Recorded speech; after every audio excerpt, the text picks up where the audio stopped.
Hello friends, good morning. Welcome to ask spoken English academy. मी आरती वाकी तुमच्यासाठी एक नवीन video घेऊन आलेली आहे. मागच्या व्हिडिओमध्ये आपण प्रेझेंट कंटिन्युअस टेन्सचे सेंटेन्सेस कसे होतात ते बघितलं होतं. इन जनरली प्रत्येक वेळेस बोलणं होतच असं नाही. बोलत असताना काही प्रश्न विचारले जातात आणि त्या प्रश्नांची उत्तरं दिली जात असतात. तर जर प्रेझेंट कंटिन्युअस टेन्सचं क्वेश्चन करायचं झालं, क्वेश्चन म्हणजे डब्ल्यूएच टाइप क्वेश्चन जर करायचं झालं तर ते सेंटेन्सेस कसे होतात ते आज आपण बघणार आहे. प्रेझेंट कंटिन्युअस टेन्स मध्ये आपण ऑलरेडी बघितलेलं आहे की टू बी ची रूपक आणि क्रियापदाला आयएनजी येणं गरजेचं असतं. जेव्हा आपल्याला एखादा डब्ल्यूएच टाइप वर्ड वापरून जर क्वेश्चन करायचा असेल तर तो स्टार्टिंगला शब्द येतो जसं की हू, व्हॉट, व्हेन, वेअर वगैरे जे शब्द आहेत ते. त्याच्यानंतर येणार आहेत हेल्पिंग वर्ब्स जे की आपण वापरतो एम, इज, आर. त्याच्यानंतर येणार आहे सब्जेक्ट. त्याच्यानंतर येईल क्रियापदाला आयएनजी, ऑब्जेक्ट आणि कॉम्प्लिमेंटरी वाक्याचे शेवट होणार आहे आणि लास्टला येणार आहे क्वेश्चन मार्क. करत आहे हे जे आहे आपलं मराठीमध्ये येणार आहे ह्याच्यामध्ये जेव्हा डब्ल्यूएच टाइप वर्ड ऍड होणार आहे तेव्हा कोण करत आहे, कधी करत आहे, त्याच्यानंतर कोणासोबत करत आहे अशा प्रकारचे क्वेश्चन्स इथं फॉर्म होणार आहे. फॉर एक्झाम्पल काही सेंटेन्सेस मी ऑलरेडी ते लिहून ठेवले त्या आपण बघूया.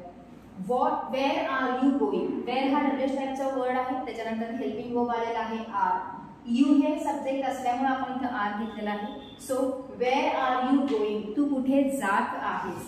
स्टार्टिंगला डब्ल्यूएच टाइप वर्ड, त्याच्यानंतर हेल्पिंग वर्ब, देन सब्जेक्ट, क्रियापदाला आयएनजी. हे जे फॉर्मॅट आहे त्याच फॉर्मॅट मध्ये सेंटेन्स तुम्हाला दिसेल. व्हॉट आर यू डुईंग, तू काय करत आहेस. अगेन व्हॉट हा डब्ल्यूएच टाइप वर्ड आहे. हेल्पिंग वर्ब, अगेन सब्जेक्ट नंतर क्रियापदाला आयएनजी वापरलेला आहे. With whom Sonu is talking, कोणासोबत सोनू बोलत आहे. How many people are supporting us for this, यासाठी किती लोक आपल्याला सपोर्ट करत आहे, क्रिया चालू आहे. Who is talking on phone, फोनवर कोण बोलत आहे. What are you discussing guys, तुमच्यासमोर काही मित्र बसलेले आहेत आणि तुम्ही त्यांना प्रश्न विचारत आहात. अरे तुम्ही काय डिस्कस करत आहात, काय चर्चा करत आहे या अर्थाने. प्रत्येकाच डब्ल्यूएच शब्द हा पर्याय आहे.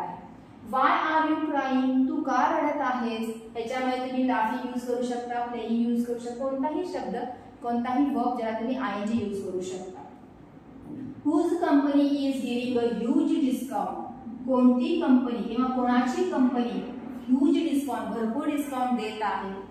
Which movie is Rahul watching, Rahul कोणता चित्रपट बघत आहे. Which dish is mom making, कोणती डिश मम्मी बनवत आहे. Why are you overthinking, तू खूप विचार का करत आहेस. आणि who is reading loudly, कोण जोरात वाचत आहे.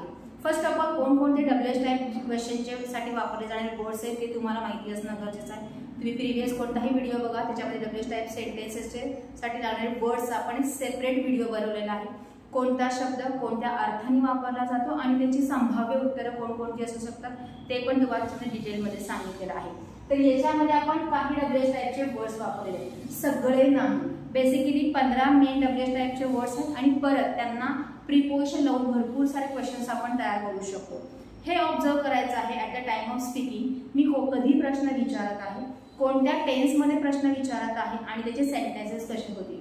ऑब्झर्वेशन तुम्ही जेव्हा करणार आहे, जर तुम्हाला प्रेझेंट कंटिन्युअस टेन्सचे सेंटेन्सेस आहेत असं जेव्हा वाटतं, जसं की तुम्ही मराठीमध्ये बोलता किंवा तुमच्या मदर टंगमध्ये बोलत असतात, तेव्हा जेव्हा एखादा प्रश्न तुम्ही विचारता किंवा तुम्हाला कोणीतरी विचारतो तेव्हा थोडंसं लक्ष द्या की अरे हा कोणता टेन्स आहे, हा प्रेझेंट कंटिन्युअस टेन्स असेल त्याचं सेंटेन्स कसं होऊ शकतं ह्याची प्रॅक्टिस तुम्हाला करायची आहे. म्हणजे प्रत्येक वेळेस ऑब्झर्वेशन ह्या गोष्टीचं करायचं की कोण कोणत्या लँग्वेजमध्ये बोलत असताना कोणत्या ग्रॅमॅटिकल कन्सेप्टचा वापर करतोय.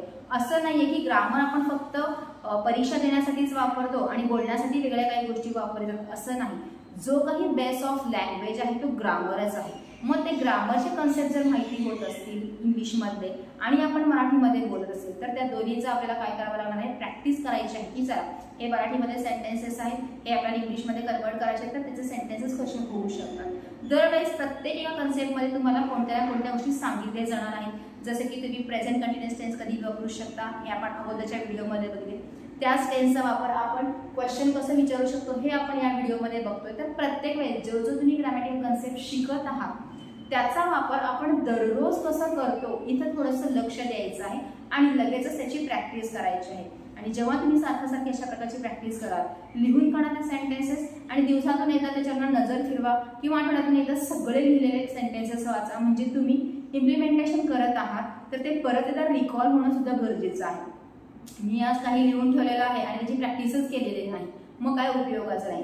तुम्ही जेव्हा सारखं लिहिलेलं वाचाल ते डायरेक्टली इनडायरेक्टली मग तुमच्या स्पीकिंगमध्ये यायला लागतं. म्हणून जो काही कन्सेप्ट आपण शिकत असतो ते डे टू डे लाईफमध्ये इम्प्लिमेंट करण्यासाठी म्हणून ग्रामर शिकायचं आहे आपल्याला आणि त्याचाच उपयोग इनडायरेक्टली तो स्पोकनमध्ये कन्वर्ट होणार आहे. So this is for today. अशा प्रकारचे भरपूर सारे क्वेश्चनची लिस्ट तयार करा. पाहिजे तर त्याची उत्तरंही लिहा, जसे की where are you going to, कुठे जात आहे, I am going to movie, मी पिक्चरला जात आहे. व्हॉट आर यू डुईंग, तू काय करत आहे, आय एम रीडिंग, मी वाचत आहे. With whom Sonu is talking, Sonu is talking with Monu, Sonu Monu सोबत बोलत आहे. How many people are supporting us for this, many people are supporting us for this. म्हणजे प्रत्येक प्रश्नाचं उत्तरही तुम्ही देऊ शकता, म्हणजे लगेच इथल्या तिथं सेंटेन्स कसा कन्वर्ट झालेला आहे उत्तरामध्ये ते सुद्धा तुम्हाला तिथंच कळणार आहे. So this is for today.